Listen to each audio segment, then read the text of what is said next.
এটাই জীবন, এটাই বাস্তবতা, এটাই প্রবাস। বিয়েতে ৩-৪ বার গেছি, বাট বিয়ে আর আমার খাওয়া হলো না। কেন হলো না সেটা বলি।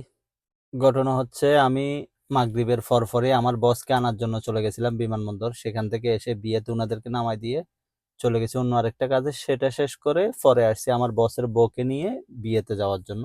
যথাক্রমে উনাকে নিতে আসছি, উনার একটু দেরি হয়েছে।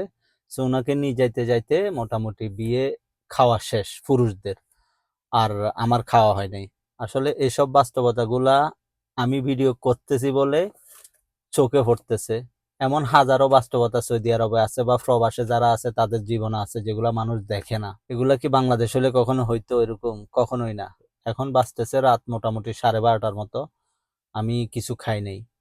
রুমে একজন আমার তালতো আছে, ওনাকে ফোন দিছিলাম। উনি বলতেছে আমি তরকারি রান্না করতেছি, আপনি আসেন, আপনার জন্য রুটি এবং তরকারি আমি বাইরে রাখতেছি। আসলে প্রবাসে হাজারো এরকম বাস্তবতা আছে যেগুলা মানুষ কখনোই দেখে না। আসলে কষ্টটা মানুষেরা খুব কমই দেখে। হয়তোবা প্রবাসে অনেকজন সফল হয়েছে, অনেকজন অনেক উপরে আছে, সেই গল্পগুলা অনেক সময় নিউজে অনেক কিছুতে বলে।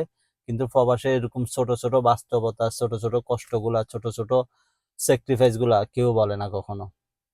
এটাই জীবন, এটাই বাস্তবতা, এটাই প্রবাস। সো সবাই ভালো থাকবেন। আসসালামু আলাইকুম।